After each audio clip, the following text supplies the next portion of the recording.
বুঝি নাই। এমসিকিউ ভাই আমাদের ভাই পুরাই লক দিয়ে দিছে একটা ভাই, এমসিকিউ অনেক হার্ড আসছে। এমসিকিউটা তুলনামূলক অনেক কঠিন হয়েছে। হ্যাঁ এমসিকিউটা একটু কঠিন হার্ড ছিল। এমসিকিউগুলো অনেক হার্ড ছিল। আল্লাহ ভরসা ভাই, আল্লাহ কপালে যা রাখছে ভাই। এত কোশ্চেন হার্ড হইছে কিচ্ছু বুঝি নাই, মাথা উপরে দিয়ে গেছে, যা পাচ্ছি তাও মিলে গেছি ভাই। অনেক অনেক অনেক সত্যি খারাপ। সকল পরীক্ষা হলো যেহেতু বাংলা ফার্স্ট পেপার ভাই পরীক্ষা দিছি, ভাবছিলাম যে এসিসি যে কোশ্চেনটা ওই কোশ্চেনটা ইজি হবে, কিন্তু যা দেখলাম যে এমসিকিউ ভাই আমাদের ভাই পুরাই লক দিয়ে দিছে একটা ভাই, এমসিকিউ অনেক হার্ড আসছে ভাই, কিন্তু ভাই সিকিউটা ভাই ইজি আসছে, এটা ভাই বলা যায় ভাই। সিকিউতে ভাই আলহামদুলিল্লাহ ভাই যা লেখছি ভালোই লেখছি ভাই, কিন্তু ভাই এমসিকিউতে ভাই তুলনামূলক একটু কঠিন হয়েছে। আল্লাহ ভরসা ভাই, আল্লাহ কপালে যা রাখছে ভাই।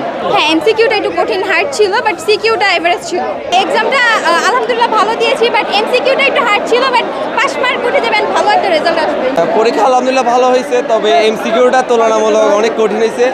আমরা ভেবেছিলাম যে এমসিকিউটা তুলনামূলক সহজ আসবে, আমরা সেভাবে প্রিপারেশনও নিয়েছিলাম সেভাবে, তবে পরীক্ষা এসে দেখি যে এমসিকিউটা আমাদের সাধ্যের মধ্যে ছিল না। অনেক আপনার 30টার মধ্যে ধরেন 15-20টার মতো পারছি, বাকি 10টা একটু টাফ ছিল, ওগুলো উত্তরগুলো বের করতে অনেক সময় গেছে। তার উপর দুষ্টামি করতেছে ওরা। তারপর সিকিউ তো আমরা সহজে সিকিউ তো সিকিউ ভালো হয়েছে আলহামদুলিল্লাহ। সিকিউ তো 7টা শেষে লিখার বিষয়, বাংলা প্রথম যে যত লিখতে হতো আমি আলহামদুলিল্লাহ 7টা সময়ের মধ্যে শেষ করতে পারছি, এবং সবগুলোই আলহামদুলিল্লাহ ভালোভাবে লিখছি। এমসিকিউগুলো অনেক হার্ড ছিল, কিন্তু 2 বছর